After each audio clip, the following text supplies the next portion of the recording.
Seja muito bem-vindo, seja muito bem-vinda ao primeiro episódio do Pode Ser Espírita, o podcast da Federação Espírita do Estado de São Paulo, que chega para falar de temas atuais, importantes e relevantes para todos nós. A nossa proposta é que cada episódio seja de muito aprendizado para todos nós. Estou muito feliz de fazer parte da equipe de apresentadores desse podcast, hoje com a Érica Rocha, e nós vamos falar de um tema muito importante: Setembro Amarelo. Um tema tão relevante que passou de um dia de conscientização, o dia 10 de setembro, para um mês inteiro de ações, de discussões sobre a prevenção ao suicídio. A FESP, a Federação Espírita do Estado de São Paulo, se junta a esse momento de conscientização e cuidado. Existem momentos que passamos na nossa vida que parecem insuperáveis e sem solução. O objetivo aqui não é medir nem subestimar a dor de ninguém, mas trazer reflexões para o bem viver e mostrar que não estamos sozinhos, que temos lugares seguros aonde encontrar uma mão e um ombro amigo, aonde podemos sim dividir as nossas vulnerabilidades e caminharmos juntos. O objetivo do Pode Ser Espírita do Setembro Amarelo é trazer reflexões, esclarecimentos e acolhimento, um acolhimento amoroso e sincero. Então fica com a gente. Falar sobre prevenção ao suicídio é importante, você é importante, a vida vale a pena, mesmo naqueles momentos que ela parece exigir muito da gente. Eu sou Leonardo Botti, sou um estudioso, um apaixonado pela doutrina espírita e, como eu falei, hoje estou aqui com a Érica. Eu sou a Érica Rocha, estudiosa da doutrina espírita, e tenho a honra de apresentar uma das nossas convidadas, a Magali Sola. A Magali é psicóloga, mestra em ciências pelo Hospital das Clínicas da Faculdade de Medicina da USP, especialista em transpessoal, psico-oncologia, depressão e espiritualidade. Membro do Programa de Saúde, Espiritualidade e Religiosidade ProSer do Instituto de Psiquiatria do Hospital das Clínicas e facilitadora da Associação Luso-Brasileira de Psicologia Transpessoal, a AluBrat-SP. Autora do livro Descobrindo o Ser Integral, a Transpessoalidade nas obras do espírito Joana de Ângeles e de capítulo em outros livros. Na FESP, ela é expositora e professora do curso de Psicologia Espírita. Magali, seja muito bem-vinda. Estamos muito felizes com a sua presença aqui hoje. Obrigada, eu que agradeço a oportunidade. Quem também está com a gente hoje é a Elizabeth Rey, médica reumatologista, colaboradora da FESP há cerca de 30 anos em várias áreas da casa, como médium, dirigente, expositora, educadora, nas áreas de ensino e de assistência espiritual. Além disso, atualmente, a Beth colabora como diretora do departamento do curso de formação de educadores espíritas. Seja bem-vinda, Beth. Para a gente é uma alegria muito grande ter você com a gente também. A alegria é minha e que nós possamos ter um ótimo programa, estejamos todos juntos nessa reflexão tão importante de hoje. Muito bem. Então, até para a gente, Érica, começar mais tranquilo, né? Porque a gente vai lendo o currículo delas e a gente fica assim, nossa, será que tenho roupa para isso? Eu tenho roupa, né, para esse momento, para a gente ficar o nosso papo mais informal aqui. Eu tenho sempre a curiosidade de saber como que as pessoas chegaram ao espiritismo. Porque às vezes nós nos conhecemos, né, mas a gente não sabe dessas histórias. Eu queria começar por você, Magali. Como que você chegou à doutrina? Bom, eu sou de uma família espírita e sempre gostei. E comecei a fazer curso, estudar, me apaixonei pelas obras da Joana de Ângeles, então é a área que eu mais estudo no momento. E desde então fiz os cursos, né, todos os cursos em outra casa, onde eu trabalho há 27 anos como voluntária, e aqui na FESP eu trabalho acho que uns 15, 16 anos também, dando aulas em cursos. Fiz o curso de expositora aqui, fiz outros cursos também. E estou aqui, né? Estudando sempre a doutrina. Parece que quanto mais a gente estuda, mais a gente percebe que sabe muito pouco. Né? Exatamente. Então, estamos aí nesse trabalho maravilhoso. Curiosidade, você já estudava psicologia quando teve contato com as obras da Joana de Ângeles ou foi ao contrário? Não, foi ao contrário. Eu sempre falo, né, que as pessoas falam, eu sou uma psicóloga espírita, né? Eu não, eu sou uma espírita que virou psicóloga, porque eu era espírita antes. E, coincidentemente, eu conheci a psicologia transpessoal com uma paciente no consultório. Eu não sabia que tinha... Eu estudava as obras da Joana de Ângeles, mas não sabia que tinha a psicologia transpessoal científica. E aí eu fui fazer a pós, e foi daí a ideia de fazer o livro, linkando a científica com a espiritual. Muito legal, muito legal. E você, Beth, como que chegou ao espiritismo? Bom, eu já vim por outra via, na verdade, aquelas duas vias, né? O amor ou a dor. A minha família sempre foi católica, mas a minha mãe, há muitos anos, ela se tornou espírita aqui na Federação. E quando chegou no final da residência, eu comecei a apresentar várias questões mediúnicas. E aí a minha mãe me trouxe e eu fiz várias assistências. A gente vai conhecendo o subsolo todo, aí vai para o térreo, né, no Bezerra. Vai subindo. E aí fui para as escolas e aí o coração ficou. Saiu mais. O coração ficou, a mente se alimentou, né? E até hoje nós estamos aí aprendendo. Aí aparecem as oportunidades de dirigir alguma coisa, que são, na verdade, oportunidades para nós, em primeiro lugar, né? De mais aprendizado. E, graças a Deus, continuamos aí nesse aprendizado, que ele não acaba nunca, né? Não. Essa a ideia, né, de quanto mais a gente aprende, mais a gente percebe que sabe pouco, né? E aí é um ciclo que não se fecha nunca. Não sei como que é para você. Já dizia o sábio Sócrates. Mas indo entrando no nosso tema, né? E de uma forma direta, para a gente não ficar rodeando muito. O que leva alguém a pensar na morte como solução para uma dificuldade, para um problema que essa pessoa está enfrentando, Magali? Na verdade, eu acho que é uma pessoa que ela não encontra soluções para os problemas dela. Ela está no auge do desespero. A gente, em psicologia, fala que é como um funil. Ela não enxerga nenhuma luz e aquele desespero é tão grande que a pessoa acaba achando que a única solução é acabar com a própria vida, né? Então, é um momento de muita dor, de muito desespero e da ausência de qualquer possibilidade de resolver aqueles problemas. Eu acredito que, né, pelo que eu até observo no consultório, acho que está muito ligado ao desespero mesmo. Essa visão do funil é interessante, né? Sim. Porque é bem isso, né?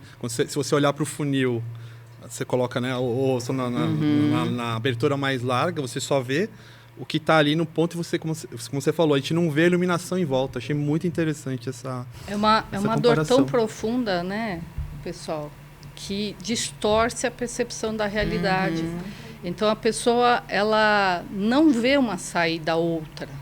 Então, não é muitas vezes que a pessoa quer a morte, ela quer resolver o problema. aquele problema que é tão angustiante, tão desesperador, que a toma por inteiro e que ela não vê outra perspectiva e outra saída, né? Então, isso é uma das coisas que muitas vezes as pessoas não entendem. Exato. Como essa dor profunda pode favorecer todo esse panorama, né? E aproveitando aqui que nós temos uma médica reumatologista, né, e uma psicóloga, nós sabemos que a saúde integral é mental e física. E nós sempre associamos a pessoa que, de repente, tenha isso como uma solução, né, finalizar com a própria vida, ter origem numa questão de saúde mental. Mas como que é também quando eu tenho umas questões de doenças físicas crônicas que podem me levar a uma alteração do humor, né, e que podem fazer com que a pessoa também perca o interesse pela vida, né? Como que funciona isso no dia a dia de vocês, assim? O que eu percebo? Um exemplo, né, bem comum hoje em dia, da própria fibromialgia, né? Que a gente nunca... Dor crônica. É o gato e o rato, né? Muitas pessoas falam que a fibromialgia leva à depressão e que a depressão pode levar à fibromialgia. Então, eu percebo essas pessoas que chegam em estado depressivo no consultório, eu sempre falo para elas, né? Pensa que você não é a depressão, você só está deprimido no momento. E que nós temos saída para isso, né? Que nós temos que buscar caminhos que podem tirar você desse estado, né? Atuando fisicamente, mentalmente, espiritualmente, que graças a Deus a própria ciência hoje respeita muito a espiritualidade, né? Tanto que eu faço parte desse grupo que estuda a espiritualidade nos transtornos mentais, e aí mostrando para a pessoa que através, né, por exemplo, de exercícios físicos, que ela vai ampliar a sua capacidade de produzir hormônios do bom humor, ela fazendo alguma atividade, os próprios trabalhos voluntários, se sociabilizar, que ela tem opções onde essa dor pode ser diminuída e ela pode encontrar prazer em viver, né? Então, nós trabalhamos muito nesse aspecto. Eu não sei outras doenças mais graves. Então, é bem interessante isso que você colocou, até do exemplo da fibro, né? Porque nós sabemos que as doenças físicas crônicas e que ocasionam uma degeneração, ou ocasionam uma dor crônica, ou tem aquele pensamento da maioria das pessoas que esse tipo de doença vai levar à morte, ela é um fator de risco para o desenvolvimento, né? Para o processo da questão do suicídio. Então, nós vemos aí assim que dentro desse contexto, até a Magali falou da fibromialgia, a fibromialgia é um síndrome. Então, quando a gente fala síndrome, é um conjunto de sinais e sintomas variados, mas que ela se associa com várias questões, e uma delas é a depressão. Nós sabemos que mais de 30% dos casos tem uma associação direta. Esse é um exemplo, né? Mas vejamos assim, essa dor crônica, esse desgaste, muitas vezes a necessidade de se fazer um tratamento medicamentoso por muito tempo, ou procedimentos outros, quimioterapia, radioterapia, uma cirurgia, uma coisa que nós não temos o controle, não é verdade? Porque muitas doenças se apresentam na nossa vida e elas nos tiram do nosso eixo, do nosso trilho, do nosso direcionamento. Então, isso favorece o transtorno mental associado. E nós sabemos que por trás desse processo todo, os transtornos mentais eles estão presentes em mais de 97% dos casos. Sim. Muitas vezes eles não são diagnosticados, ou não estão sendo tratados adequadamente, ou não são reconhecidos, né, como tal. Então, é necessário que os profissionais de saúde estejam atentos nessas condições, para que, sendo um fator de risco, nós possamos abordar melhor o nosso paciente. E não é só aquela abordagem, então, principalmente nós clínicos, não é o caso da Magali, mas assim, olha, você está tomando seu remédio, olha, você fez o seu exame, mas assim, como você está? Né? Como você está lidando com essa dor que está te acometendo e que nós estamos tentando aliviar? Como você está lidando? Então, é realmente a questão do ser integral, né? De você avaliar a pessoa que está na sua frente, não a doença. Exato. Pergunta de leigo. Nós sabemos que nós temos um instinto de conservação, não é? Que a gente testa de forma simples, né? Se alguém vier aqui jogar um giz em mim, eu vou desviar, porque eu tenho esse instinto. A pessoa que chega nesse nível, né, de pensar em acabar com a vida, esse sistema ele foi danificado, desequilibrado de alguma forma? Como funciona isso, Magali? Não sei se danificado, mas eu acho que tem outras coisas que estão falando mais alto que esse instinto de conservação, né? Então, eu acho que muitas vezes a culpa, a autoestima rebaixada, o medo, o desespero, eu acho que acabam falando mais alto que o instinto de conservação. E aí a pessoa perde um pouquinho esse eixo, né? Como as meninas estavam falando, dessa saúde integral aí, e aí a pessoa acaba indo por um outro lado que esquece um pouquinho desse instinto de conservação. Eu acho que perder nós nunca perdemos, mas tem coisas que entram na frente, né? É uma distorção, né, Léo? Como nós falamos no início, você distorce a realidade. Então, talvez para a pessoa exatamente essa dor tão profunda seja uma agressão à sua conservação. Exatamente. Entendeu? Então, assim, é uma questão complexa.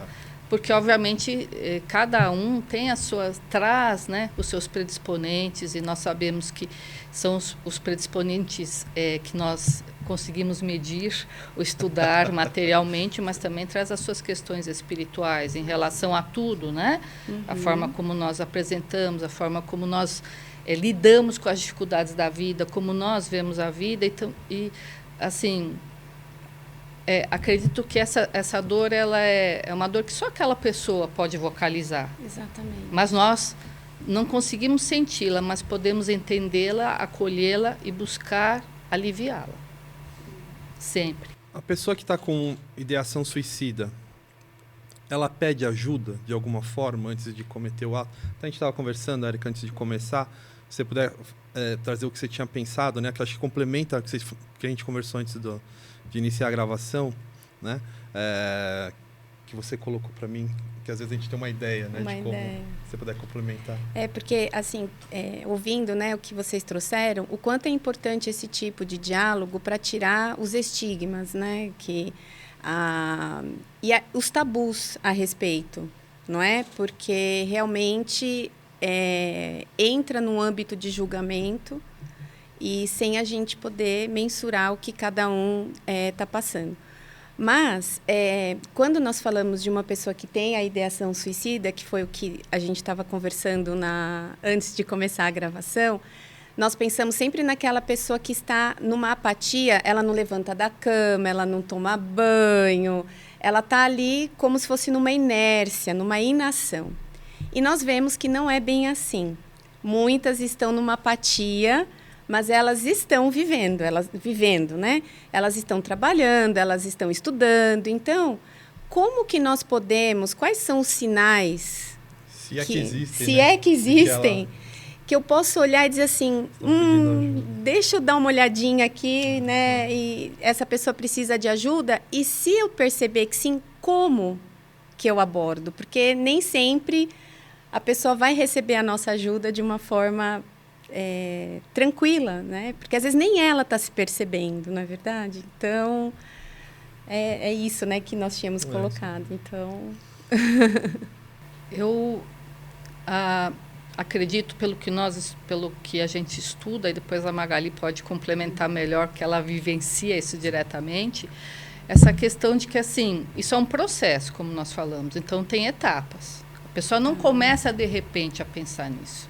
Está acontecendo alguma coisa na vida dela que gera essa dor profunda e que vai começar a trazer uma desesperança, uma sensação de desamparo, uma sensação, como você falou, de que não há solução. E começam a vir essas determinadas ideias, esses pensamentos. Muitas vezes a pessoa consegue repudiar no início esse tipo de pensamento pelo instinto de conservação, pela criação que teve. Muitas vezes a educação religiosa entra aí, né? É uma forma, né? Um fator de proteção, inclusive, né? Para a pessoa. Mas, às vezes, é uma situação tão drástica para aquela pessoa, para aquela vulnerabilidade, que ultrapassa isso, que extravasa. Então, normalmente, a pessoa vai trazer de alguma forma isso. Mudança de comportamento. Isolamento da família, isolamento social, isolamento daqueles amigos que frequentava, que saíam, que não saem mais. Começa a ter uma falta de prazer para realizar as coisas, que você percebe que a pessoa assim, puxa, eu gostava tanto de ouvir aquela música, ou de estudar, ou de ler aquele tipo de livro, não faz mais aquilo. E começa, muitas vezes, a verbalizar o que muitas vezes nós não levamos em conta. Não sei para que eu estou aqui, não devia ter nascido, né? Essa vida não me leva a nada. Então, a pessoa ela começa a trazer isso no seu discurso. Mas, muitas vezes, até talvez pelo nosso instinto de conservação, nós não queremos ouvir isso das pessoas que nós amamos, verdade. Das pessoas que estão conosco. Então, nós relativizamos isso para baixo. Tá cansado, tá estressado, foi um dia ruim, né? Foi uma semana, mas isso vai passar. E aí não damos a importância. Então, o que falam os estudiosos, o que nos trazem os estudos é que a pessoa dá sinais. E, em geral, são sinais claros. A questão é que nós ou não estamos atentos, vemos essa mudança no comportamento, na postura da pessoa e não ligamos o nosso alerta, ou então, realmente, assim, não valorizamos o que deveríamos valorizar. O quanto deveríamos, né, Magali?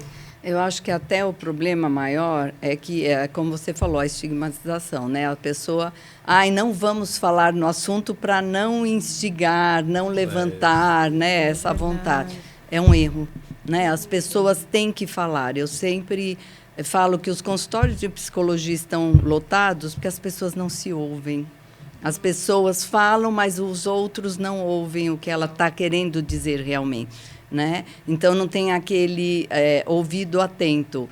E que ela vai encontrar no consultório. Exatamente. Só que o que acontece? A família, às vezes os pais trazem, já me aconteceu um adolescente, aí ele ia perto da janela e falava, nossa, e se eu me jogasse daqui, o que será que aconteceria?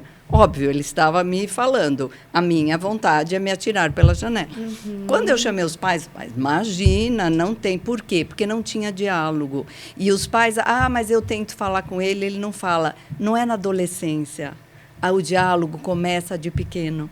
Né? Aquela coisa de que hoje não tem mais. Vamos jantar junto, mesmo que a criança... Como foi seu dia, o que aconteceu na escola? E a criança cria o hábito de contar para os pais o que está acontecendo. Hoje não existe isso. Verdade. Né? As pessoas ficam muito nas redes sociais, o que é muito triste.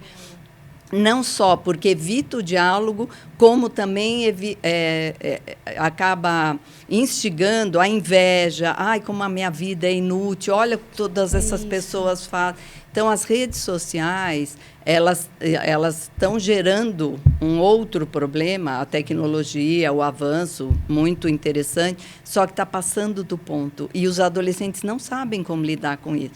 Então, eles acham que aquela é uma vida real, e não é. E não encontram esse diálogo em casa. Aí eles se fecham no quarto e falam, mas ele não sai do quarto, mas ele não conversa. Mas não criou-se o hábito de jantar, é pequeno. Eu sempre lembro de uma passagem do Chico que me chamou muito a atenção, quando uma mãe grávida chegou perto dele e falou, Chico, eu estou grávida, estou tão feliz. A partir de quando eu tenho que rezar e conversar com meu filho? Aí o Chico, quantos meses você está? Estou de 4 meses. Está 4 meses atrasada. Porque, assim, ali dentro já tem um ser com vida, né? Então, os pais acham que a criança não entende. Não, ali está o espírito daquela criança, ele vai entender. Então, perguntar e puxar assunto, né? O próprio evangelho no lar, tem um problema, vamos tratar ali, o que a gente poderia fazer. Legal. E aí cria o hábito do diálogo, porque aí, quando esse adolescente tiver um problema, ele também vai ter coragem de falar para os pais. Agora, se não tem diálogo, como ele vai se abrir? Quando você está no auge da crise, você não vai falar. Até com nós, psicólogos, é difícil, né? Eu brinco com eles, às vezes eu falo, eu já peguei o meu desentupidor de pia hoje para te atender, porque você puxa, e ele não quer falar, né? Para ele é muito difícil aquela dor. E o falar é o esvaziamento da dor, como o choro. O que as pessoas falam? Não chora, isso vai passar. Não, chora, põe para fora, deixa vir, fala o que você está sentindo. E as pessoas, na verdade, elas têm medo de ouvir o que o outro está sentindo. Sim. Eu acho que aí está um grande problema e que acaba criando esses bloqueios e depois a pessoa não fala mais. Eu acho que você falou uma coisa super importante e até assim... Porque a família ela acaba tendo um pouco de medo mesmo do que vai ser trazido, principalmente quando ela percebe que tem uma alteração. E o próprio tabu, um dos mais importantes é se falar sobre isso. As pessoas acham que isso aumenta o risco de suicídio e os estudos mostram que não. Era isso que eu ia perguntar. Você fala diretamente sobre o contrário. Obviamente que aí entra a forma como você fala. A forma como você molda a conversa. Se você for falar determinadas coisas, você vai agredir mais a pessoa que está com dor. Então, você tem que saber falar. Mas também ter essa conjunção de, assim, Da mesma forma que nós procuramos um cardiologista, quando nós estamos Sim. com a pressão alta, saber que o profissional de saúde, o psicólogo, o psiquiatra, estão lá, são eles que vão nos orientar, que vão poder nos tratar, nos conduzir nesse processo para o tratamento desse tipo de processo do risco de suicídio. E há uma questão assim com esses profissionais, né, Magali?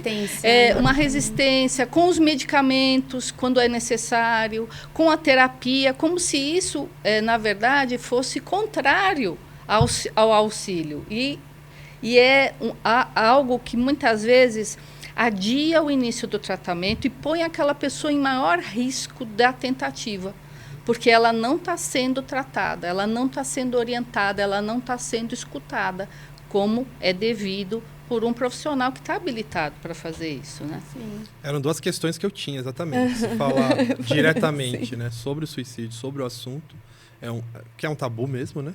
Se isso é algo que pode prejudicar, ficou claro para a gente que não. Desde que a gente faça da forma correta. E essa forma correta talvez envolva o quê? Cuidado com o não julgamento, o cuidado em não diminuir a dor. Que cuidados a gente deve ter? Esse de não diminuir a dor é importantíssimo, é valorizar o que o outro está sentindo, a empatia, se colocar no lugar do outro. Os adolescentes, eles têm isso muito. Muitas vezes os pais acham, eu trabalho que nem um louco para dar tudo do bom e do melhor para você, e você fica com essa frescura. Quando eu era jovem, os tempos são outros. E, às vezes, a gente era jovem de uma maneira diferente e cada um sente de uma maneira. Então, não julgar aquela dor do filho, né? Tentar entender de onde vem, por que ele vem. E o que ela falou também é muito importante. Eu sempre falo para os meus pacientes, gente, é um combo, né? A terapia, ela vai ajudar você a entender por que você sentiu isso. A psiquiatria vai tratar os sintomas, vai te medicar para que diminua os sintomas e eu posso te ajudar melhor. A família tem uma outra função. E a religião, hoje, gente, tem inúmeras pesquisas o quanto a espiritualidade e a religiosidade influenciam nesse tipo de transtorno mental. O quanto as pessoas que têm uma fé, que acreditam, que oram, elas acabam saindo bem melhores desses estados do que a pessoa que não acredita em nada, né? Ela acha que aquilo ali vai lá, acabou e pronto, né? E não tem aonde se segurar, né? Então, eu falo para eles, tem um combo aqui, né? Você vai ter que fazer tudo para que você saia dessa crise. E aí, quando você sair da crise, você vai se entender melhor. Então, eu acho que é muito importante o não julgar, principalmente. E, como ela falou, levar, né, essa pessoa a essa busca, né, uma ajuda profissional. Às vezes, nós, enquanto família, é tanto amor que, às vezes, os pais têm muito amor que não sabem como lidar com aquilo, né, acha que protegendo e ficando em cima, não. Né? Às vezes, um profissional está ali para isso, ele estudou para aquilo, né? Então, ele pode ajudar de uma outra maneira e pode ajudar a família inteira, né? É isso que eu estava pensando, não ajudar só a pessoa, mas a família em si, Sim, né? Para que certeza. todos possam ser o suporte para que aquilo se desenvolva da melhor forma possível, né? Tem uma frase que eu odiava quando eu era adolescente, eu chegava para falar com meus pais ou reclamava de alguma coisa. Pode falar que odeia no espiritismo? Pode, de vez em quando pode. A gente é ser humano. Sentimento. A gente é ser humano. Empatia, a gente tem que sentir. Que a gente é ser humano, né? Sim. Que é quando eu levava um problema, eles falavam alguma coisa do tipo, você é jovem ainda, você ainda vai aprender a lidar com isso, você vai ver que isso não tem importância, etc. Que é o tipo de coisa que não se deve. Cada idade é um problema, né? Aquele problema para aquela criança é um problema enorme. E hoje, como a Magali bem colocou, ele vai aprender nas redes sociais. Então, ele vai aprender com pessoas que trazem os seus transtornos na rede social, que agridem, que muitas vezes violentam e que não acolhem. Porque a palavra, eu acho que tanto dentro dos consultórios dos profissionais de saúde, dos nossos, que nós também temos obrigação, embora não sejamos especialistas, e de todos, é acolher.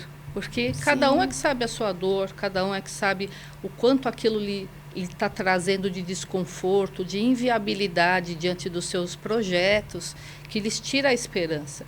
Então, o acolher, ele é muito importante. E hoje, claro, como tudo, você tem recursos que nunca nós tivemos.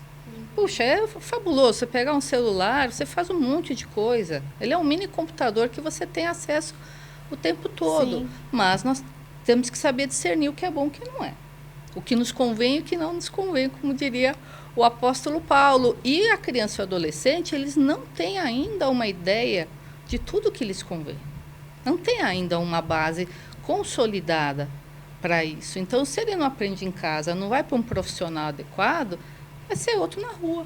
Uhum. Vai ser a rede social, vai adentrar num ambiente que muitas vezes é hostil a esse tipo, porque chama as pessoas de fracas. A positividade tóxica, de frescurinha, né? Como você falou. Ou a positividade tóxica, né? A vida é linda e a minha... Você pode sair disso sozinho. Que a pessoa está tentando auxiliar. Sim. Você pode sair disso sozinho, mas tem condições que nós precisamos do arsenal que nós temos hoje da ciência, e temos a Casa Espírita, onde ela nos abre o arsenal do acolhimento e do auxílio direto ao espírito imortal. Exato, isso é fantástico. Né? Exato. Lembrando também, né, gente, que nós estamos na geração delivery, né? Eu brinco com os adolescentes que vão... Eu falo que não é pastelaria, pediu, saiu, pediu... Não, aqui é um processo, nós vamos trabalhar. Porque eles estão muito acostumados, né? Eu falo, na nossa época, a gente tinha uma pesquisa, pegava a base e procurava, conhecer, né? Lembra? Papel ao maço, lembra? Papel ao maço. Agora é copia-cola, copia-cola. Eles vão lá na internet, eles sabem tudo. GPT, né? A criança, você vê num restaurante, criança de 1 ano com aqueles dedinhos, eu falo, gente do céu, está digitando mais rápido do que eu. Digita mesmo. É impressionante. E aí, o que acontece? Eles não têm frustração. E na primeira frustração, muitas vezes, eles não dão conta. Então, assim, a educação em casa, eu sempre falo, a escola instrui, mas a educação é do lar. Então, esses pais precisam ensinar esses filhos a terem frustração também, né? Porque hoje está tudo muito fácil. E a frustração, para eles, é um gatilho para o suicídio, né? Muito triste, mas é um gatilho muito perigoso. Eu não lembro muito dessa época que vocês colocaram aí de enciclopédia, papel massa, porque eu sou jovem. Você é jovenzinho, Léo.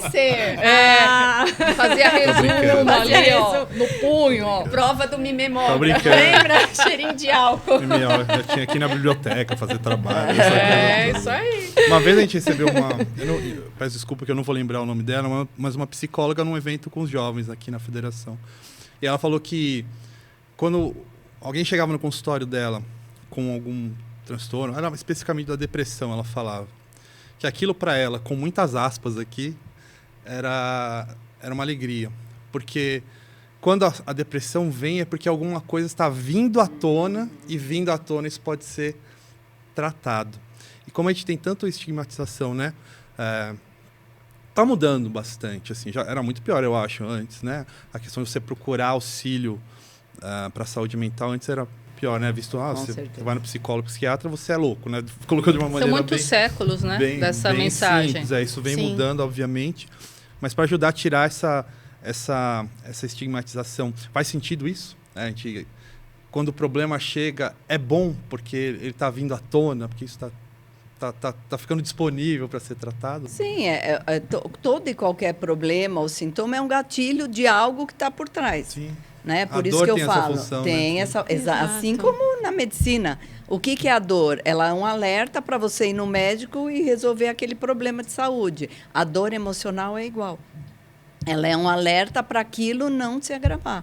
Então, procurar um auxílio, quanto mais cedo, assim como na medicina, hoje a gente não tem os preventivos, a gente também fala que, às vezes, a terapia, como um autoconhecimento, ela é muito importante até para quando você tem um problema, você reconhecer quais são suas potencialidades e o que você tem de recurso para você mesmo sanar aquilo. Agora, quando você não sabe quais são os seus recursos, né? Então, o autoconhecimento é muito importante. É porque eu percebo que na nossa cultura há uma ação de fuga da dor. É como se a dor fosse algo que ninguém pode sentir. É como se você dizer que você está triste ou está frustrado, né? O quanto nós ainda não damos nomes às nossas emoções. Tudo ou é ansiedade ou é cansaço. Eu estou cansada. Eu estou ansiosa. E não, às vezes você está frustrado, você está triste, né? Então, a gente tem essa fuga da dor, né? E os orientais, eles buscam, né? Eles falam, não, vai ali e vai resolver, né? Então, também não seria isso, né? O fato da família, às vezes, não saber lidar com alguém que traga a dor, né? Que esteja expondo a dor. E a pessoa também não buscar ajuda, ela se sentir como se fosse fracassada mesmo, assim, ou achar que ela está indo pelo caminho errado, que tem alguma coisa errada só com ela. Sim. Acredito que é bem complexa a situação, né? Mas com certeza isso é um fato, porque como nós estávamos falando, você tem séculos de mensagem social, cultural, até religiosa, de que é errado, de que não pode. E hoje nós temos até isso que você falou, Magali, né? Na rede social, geralmente o pessoal expõe aquela coisa maravilhosa. É a família da margarina, a viagem dos sonhos, não é assim? Sim. E isso mexe com as pessoas que ou não têm aquilo, ou não podem naquele momento possuir aquilo, né? Que a nossa visão ainda é a posse, né? De ter. E que é só um fragmento da vida dessas pessoas. Né? A viagem, o restaurante porque caro, todo mundo tem problema. Exato. Não eu acho que quando nós já nascemos, já começamos a nossa vida. Se os nossos pais ou os nossos tutores não nos alimentar, não nos vestir, como é que nós fazemos? Então é uma questão, né, que é equalizada, porque entra a figura do amor, a figura do cuidado, do acolhimento de um ser que não tem condição nenhuma. Se defender mais, vai evoluir. Mas, assim, pensamos sempre na evolução do saudável. Claro, temos que procurar o equilíbrio, a harmonia. Mas temos que estar cientes de que, na vida, nós vamos ter muitas situações que vão nos trazer um desconforto. Muitas vezes, um grande desconforto. E que todos nós precisamos ir aprendendo a lidar com elas, né?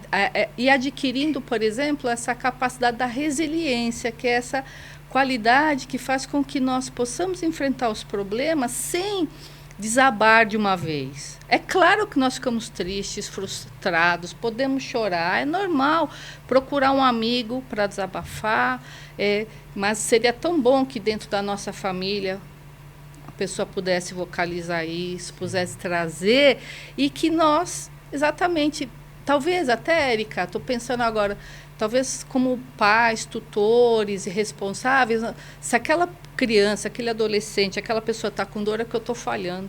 Exato. Talvez eles até acham isso que eles seja se culpabilizam, uma questão, né?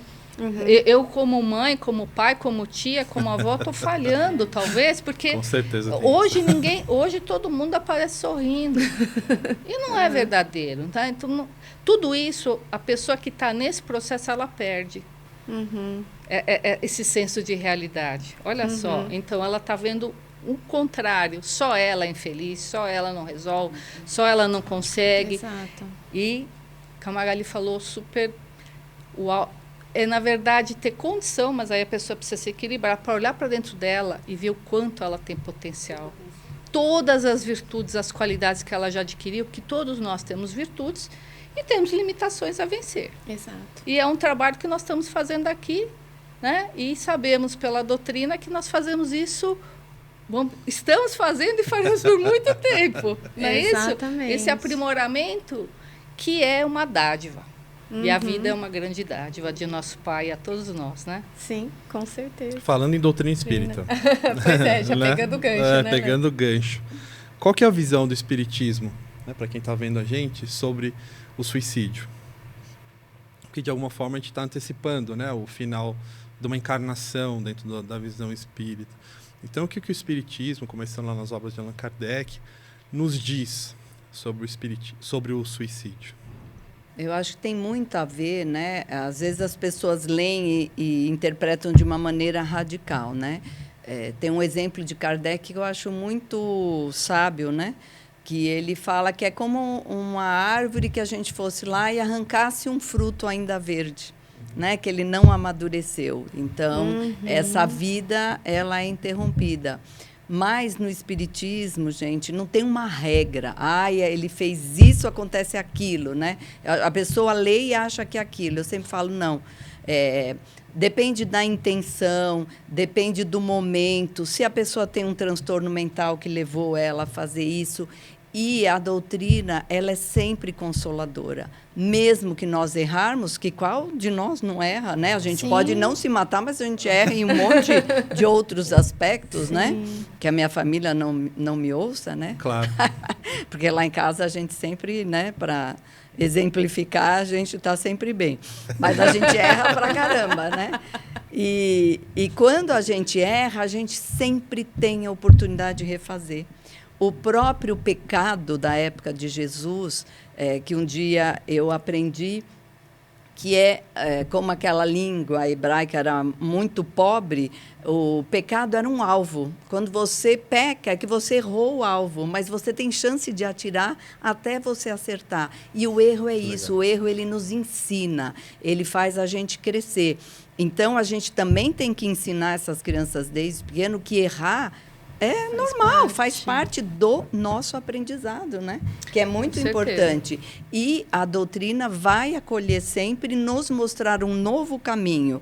Assim como as leis humanas. Se a gente comete um erro, às vezes, se ele é muito grave, a gente tem consequências. Talvez a gente tenha consequência, mas isso não impede que Deus nos dê inúmeras oportunidades para resgatarmos esses erros, para aprendermos e sermos felizes ali na frente. Então, não é o fim, como muitas pessoas acreditam. Eu acho que a doutrina espírita ela é muito consoladora, né? Mas o pessoal acaba radicalizando com uma leitura e uma palavra inadequada. Talvez, né, Magali, porque assim, a doutrina espírita ela é uma grande defensora da vida. Ela, no seu tripé da filosofia, da ciência e da religião, ela traz a vida como o bem maior. Presente, né? Uma dádiva. Do espírito imortal. E muitas vezes os espíritos superiores, eles trazem uma linguagem muito vigorosa quando eles falam de determinados temas que estão relacionados a esse extermínio da vida. Porque a vida ela frutifica, ela floresce em todos os momentos e em todos os estados, nós vamos perceber, né? Como fala lá, né? Do átomo ao arcanjo, a interligação, a relação, não é isso? E os espíritos superiores, eles trazem mesmo, e refletindo sobre isso, eu até estava pensando assim, muitas vezes o responsável pelas crianças pequenas, às vezes utiliza umas palavras mais enérgicas, para falar assim, não põe o dedo na tomada. Você vai levar um choque, não é assim que nós ouvimos? Talvez agora a educação está mais... Mas assim, então eles trazem isso de uma forma muito intensa, muito vigorosa, para nos alertar. Agora, a doutrina, olha que interessante, ela fala da imortalidade, como outras tradições religiosas falam, mas ela fala da imortalidade e nos fala não de uma vida única, mas da possibilidade que nós temos, através da lei da reencarnação, da pluralidade das existências. Então, tudo que nós estamos fazendo hoje, e que muitas vezes nós estamos aprendendo, ou estamos nos reajustando a determinadas questões, ele é factível de nós continuarmos caminhando, continuarmos aprendendo, e se precisarmos, as oportunidades, como o sol nasce todos os dias. Deus, nosso Pai, nos dá a oportunidade todos os dias. Então, olha só, não há erro nosso. Nós falamos em erro porque é do mecanismo de aprendizado, erro e acerto. Nós estamos envoltos nesse processo. Não há erro que seja imperdoável, que perante a lei divina, que perante o amor incondicional de Deus, ele não possa, mais à frente, nós estarmos numa outra situação onde nós vamos fazer diferente. E isso é altamente consolador, como a Magali falou. Isso traz um refrigério porque não há pena eterna. Exato. Porque não há um castigo onde nós estejamos aprisionados naquilo. Assim, aquele incentivo da espiritualidade para que nós estejamos cada vez mais nos aprimorando, mas eles sabem que nós vamos errar ao longo do caminho. Como a criança, quando começa a andar, ela cai. Até o momento onde ela automatiza, ela está madura e ela já quase não cai. Nós damos umas quedas aí, mas quase não cai mais. E aí ela vai estar pronta para outros aprendizados. Mais à frente ela vai dirigir um automóvel, vai conduzir uma motocicleta. Então, nós estamos assim também, né? Aprendendo. Então, não precisamos nos sentir nem envergonhados, nem constrangidos, nem desesperançados, porque os bons espíritos estarão sempre conosco. E o direcionamento sempre claro para as nossas vidas, né? Ouçamos o que Jesus fala para nós. Buscamos refletir sobre o direcionamento que Ele traz para nós, que são luzes que vão se acendendo no nosso caminho, nós vamos entendendo e vamos vivendo melhor. A doutrina traz o bem viver, como você falou. E pegando o gancho do que você trouxe, né, isso traz um consolo para o coração, porque nós ainda temos alguns dogmas referentes a castigo e punições. Então, as pessoas que, de repente, passaram por algum familiar que cometeu suicídio, muitas vezes pensam que agora eles estão numa pena eterna por ter ceifado a vida, enfim. E isso traz um consolo em dizer que há o amparo, porque a vida segue. Então, como que essas pessoas também podem buscar instituições que fortaleçam esse consolo? Porque muitas vezes, por mais que elas estejam em casa, com essa consciência, com esse conhecimento, nós precisamos nos fortalecer de alguma forma. Não é verdade? Às vezes a gente precisa daquele alívio, né? Os familiares também. Então, como que nós, né, que estávamos envolvidos com essa pessoa que, de repente, cometeu o suicídio, podemos auxiliar também nesse amparo, já que a vida continua e sabendo que tem o amparo dos benfeitores, mas como que nós podemos agir, né, para esse amparo espiritual desse momento, né?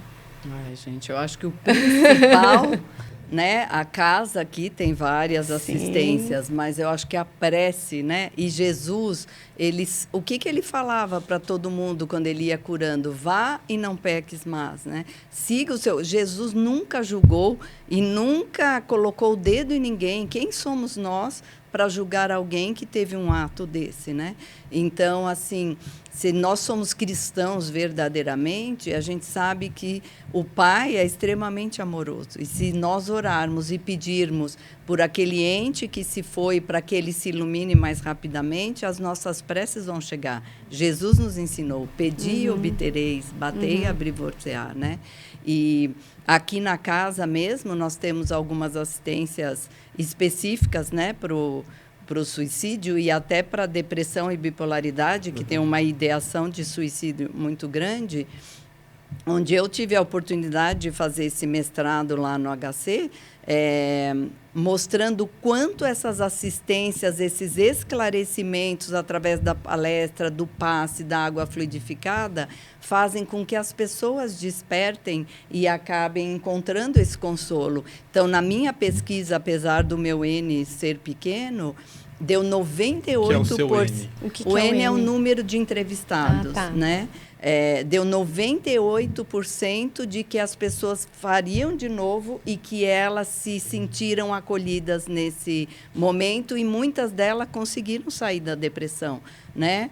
Então, assim, de encaminhar, nós temos, e não só, né, na doutrina, que é uma outra coisa que eu amo na doutrina espírita, esse respeito por todas as religiões, que são caminhos diferentes que levam a um único Pai.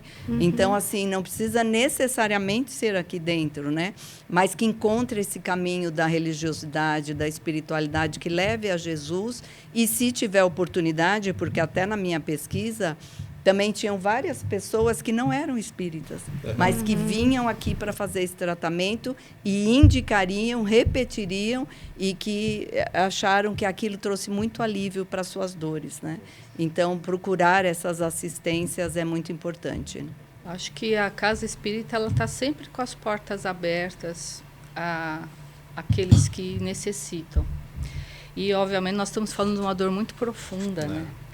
Então, a nossa casa, nós temos, como a Magali falou, nós temos o P3HE, que é a harmonização espiritual, que atende, assiste as pessoas que têm transtornos mentais, sejam eles quais forem. Nós temos assim, sempre uma palestra evangélica que busca exatamente aclarar, esclarecer, trazer até informações também, né, um misto, trazer informações que favoreçam o entendimento, porque quando nós entendemos é mais fácil nós aceitarmos também as orientações, o tratamento. E temos o P3 PS, que é o Prevenção ao Suicídio especificamente, que tem aquela palestra, tem toda uma conjuntura do acolhimento. As duas têm o passe, que é uma forma de uma doação energética, porque muitas vezes nós nos desvitalizamos nesses processos. Perdemos energias que, inclusive, vão afetar ainda mais a nossa forma do raciocínio, da percepção. Então, esse acolhimento que a casa nos favorece e que qualquer um, né, Magali, pode vir à casa e ser assistido aqui na federação, passa por uma entrevista, vai ser direcionado, né, para essas assistências. Ela, juntamente com o tratamento do profissional de saúde, o psiquiatra, o psicólogo, vai fortalecer e também aquela pessoa. E vai auxiliar a família também que vem junto. E também tem o tratamento para quem já perdeu algum familiar, né? Tem o consolo. Também, né? Tem o consolo. Então, tem uma outra assistência especial para quem já perdeu, mas tem esse consolo desse outro tipo de acolhimento também, né? Também tem o trabalho do Centro de Valorização da Vida, o CVV, que é importantíssimo, porque eles atendem 24 horas, né? O telefone 188. Posso aproveitar, Beth? Pode. Tem aqui, eu trouxe para a gente poder passar esses dados, são sempre importantes a gente divulgar isso, né? Então, se você é alguém que está passando por uma situação difícil em relação à vida, o CVV, o Centro de Valorização da Vida, te atende no 188, como a Beth disse, uma ligação gratuita, 24 horas por dia, tem alguém lá para conversar.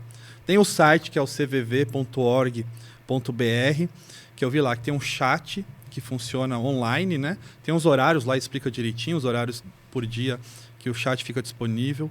Tem e-mail que você pode escrever para conversar. E eles colocam também endereços de postos de atendimento, se você quiser ir pessoalmente. Tem postos espalhados por todo o Brasil.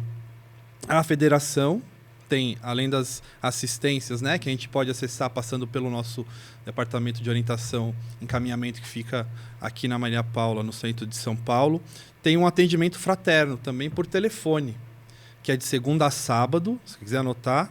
Segunda a sábado, dá pausa no vídeo, vai buscar lá a caneta, papel. O atendimento fraterno da FESP de segunda a sábado, das 9 da manhã às 3h25 da tarde. É no 11 3188 8383, ramal 6. Ainda tem uma assistência espiritual virtual de valorização da vida, que a Federação Espírita do Estado de São Paulo oferece, no nosso canal do YouTube, ao vivo, toda sexta-feira, das 2 da tarde às 2h30.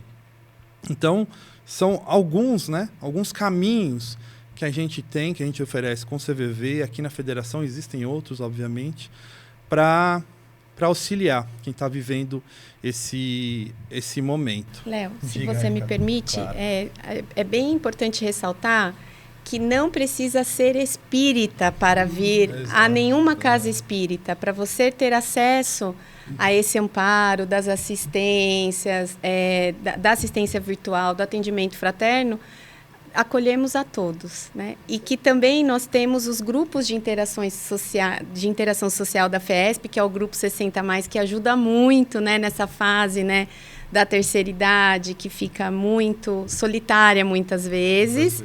E dos jovens, né? Eu vejo a mocidade aqui, ai, gente, é assim, de transbordar o coração de lindo, né? Porque formam vínculos e amizades muito verdadeiras, muito e o quanto importante. Isso é importante. Então, tem os jovens aqui e é muito lindo, né? Ver Eu frequentei a mocidade, eles não têm culpa de eu ter ficado assim. Então eu gostava muito, realmente, a mocidade. Fazia muito bem. A gente falou da oração como um caminho para auxiliar quem fica, né? E às vezes tem que lidar com um parente que realizou esse ato. A gente entendeu que há uma consequência para todas as nossas escolhas, assim como há consequências para todos os erros que a gente comete. Quando a gente mente, né? Quando a gente trai alguém, também tem consequências. Quando a gente come demais. Quando a gente come demais... também tem consequência. Que eu posso falar, mas vamos deixar para lá. Isso aí ficou claro para a gente. Mas o que a doutrina espírita pode dizer para a gente sobre os desafios que a vida nos coloca? Porque muitas vezes são esses desafios que nos pegam, às vezes nos tiram a esperança, né? Nos tiram... a gente não consegue ver... Fica lá com a visão funil, que eu gostei muito que a Magali colocou. Então, esses desafios que chegam à nossa vida, as aflições, né, como a gente lê no Evangelho segundo o Espiritismo, qual que é a função dessas dores? Por que elas chegam até nós quando a gente está aqui encarnado? Beth. É uma função educativa, Léo. É uma função de... Muitas vezes nós trazemos muitas tendências, muitos hábitos que não são bons para nós, que limitam o nosso crescimento como seres espirituais e como seres do próprio mundo terreno, né? Então, essas aflições, vejamos, nós ainda estamos, a maioria de nós, acho que o Léo não, mas a maioria de nós está no momento assim, onde se está tudo bem, a gente acomoda, daí se pede uma água de coco, não é? Quando está tudo bem, parece que a gente se move menos, não é? É verdade. E quando os desafios aparecem, é um momento até de olharmos para nós mesmos. Porque muitas vezes falamos, não sabia que eu tinha essa força, achei que eu não ia conseguir. Não é assim? E nós visualizamos algo que está lá dentro de nós, que precisa ser desenvolvido. E nos impõe, muitas vezes, condições também para que a gente possa começar a pensar diferente, talvez começar a sentir um pouco melhor, nos desligando de determinadas emoções que são de todos nós, que nós temos. Mas, assim, por exemplo, nós temos os momentos de raiva. Claro que temos. Mas não vamos alimentar a raiva em nós, porque é algo que espiritualmente, emocionalmente, fisicamente faz mal. E a ciência hoje comprova que é uma das emoções que, quando alimentadas, guardadas, vão trazer muitas vezes consequências ao corpo físico, de doenças degenerativas, de doenças tumorais. Para quê? Então, conforme nós vamos sendo assim... É que nem um aluno na escola, né? Nós temos as matérias. Se nós chegamos até o final do ano e tendo um equilíbrio naquelas matérias, nós estamos capacitados a ser promovidos para outro desafio. Exato. Se nós ainda estamos batendo naquela matéria, muitas vezes somos convidados ao refazer. E nosso Pai nos dá a oportunidade do refazer, do repensar, do ressignificar. E são tantas situações assim. Então, é uma função educativa e é uma função que é uma educação com amor. Não é aquela educação rígida, do passado, né? Que nós ainda pegamos os resquícios. Não é? Hoje é um movimento diferente, é buscar conversa, é buscar o diálogo, é buscar entender. Então, nós estamos dentro dessa função educativa. Obviamente, conforme vai avançando, às vezes nós temos desafios muito mais complexos. Mas, olha que interessante, né? Jesus já falava que o Pai não dava um fardo maior do que aquele que a gente pode carregar. Então, como você não exige de uma criança de 7 anos que ela aprenda a matemática daquela de 14, aquilo chega conforme nós estamos preparados. E muitas vezes nós não achamos que estamos, mas é um momento que nós já reunimos condições para trabalhar aquilo dentro de nós. E trabalhar 100%? Em geral, não. Mas uma parte. E aí avança. E aí a matéria já não é mais tão árdua. Então, essa é a grande beleza que nos consola. Saber que não é punitiva, mas ela é educativa e amorosa sobre tudo, né? Sobre todas as coisas. Ficou silêncio, porque eu deixei... Acho que era importante a gente refletir sobre o que a Beth colocou, que é que é o que faz com que a gente se apaixone pela doutrina espírita, né?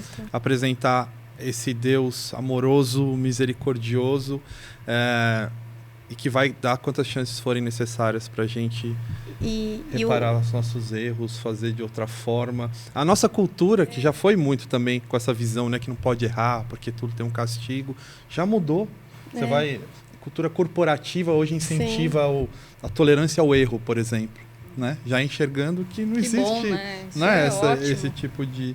Diga, Érica. E a beleza que eu vejo, né, da doutrina, que ela nos auxilia a desenvolvermos um olhar contemplativo, né? Então, aquele momento não nos define na sua totalidade, não é? Como a Magali falou, né? Exato. A depressão o ser e o estar. O ser e o estar. Os dois verbos são muito né? importantes. Eu costumo dizer, né? Você não é o furacão, você é quem olha o que está ali ao redor. Você é a consciência que olha para tudo aquilo. Então, e nos dá a coragem de e olhar também para a nossa boa parte, para nossas potencialidades, habilidades, e que também, muitas vezes, se vulnerabilizar também faz parte da nossa fortaleza, não é verdade? Chegar e dizer assim, olha, eu preciso de ajuda. E o quanto a Casa Espírita nos auxilia nisso, né? E a desenvolver, dizer assim, não é isso que me define, isso aqui é uma passagem, seja ela boa ou desafiadora, isso continua me construindo, né? Então, isso que é muito importante. Érica, você estava falando, veio para mim uma imagem assim, você já pensou uma macieira, se a semente, ela olhasse para a sementeira e falasse, você não me define.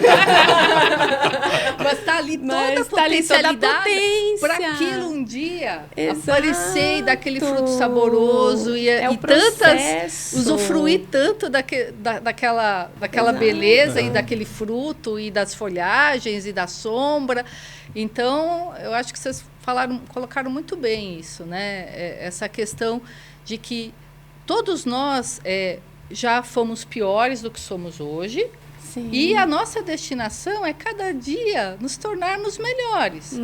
Claro, cada um dentro do seu passo, da sua condição, da sua forma de ver. Uns vão desenvolver determinadas qualidades. Sim. Agora, outros vão desenvolver outras. Mas é essa estrada, né, que nos é mostrada, que é uma estrada que para nós é infinita ao nosso olhar, que nos é direcionada pelos espíritos da codificação, por Jesus, né, e que nos é permitida por Deus. Né? Sim, exatamente. Excelente. Beth, Magali, a gente só tem a agradecer a participação de vocês. Deixar aí um minutinho, se vocês quiserem fazer as considerações finais. Muito obrigado por estarem com a gente, Magali. Eu só queria dizer para os pais, de uma maneira geral, trabalhar sempre nos filhos a autoestima, o quanto é importante uma autoestima elevada.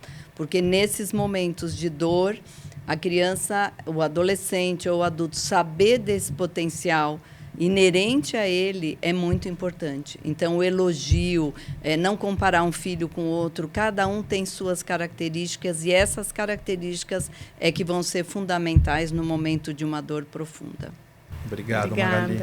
Eu que agradeço. Eu queria agradecer por esse momento e queria que aqueles que estivessem nos ouvindo e que estivessem pensando nessa ideia de extermínio de si próprio, vocês não sabem o quanto vocês são importantes para nós e para o mundo, e para os benfeitores espirituais, e para Deus. Então, tenha essa ideia da sua importância para todos nós, para toda a família humana. E conserve a vida como uma dádiva muito grande, porque a vida nos deu você. Ai, que lindo. Pronto, agora como que eu encerro? Agora a gente se emociona e encerra. Muito obrigado, Beth. Érica, queria agradecer, foi muito legal fazer com você. Eu que agradeço. Esse podcast, essa edição, a primeiro primeiro episódio do nosso Pode Ser Espírita. E você que está nos vendo, muito obrigado pela sua companhia. Se você gostou desse conteúdo, compartilha com os amigos, compartilha com os familiares. Está ouvindo a gente no Spotify? Deixa um comentário. Está no YouTube? Se inscreve, compartilha, comenta, ativa as notificações para ficar sabendo quando vão estrear os próximos episódios. E a gente vai voltar aqui trazendo mais um assunto de interesse para que a gente possa aprender e crescer muito juntos. Até a próxima. Até.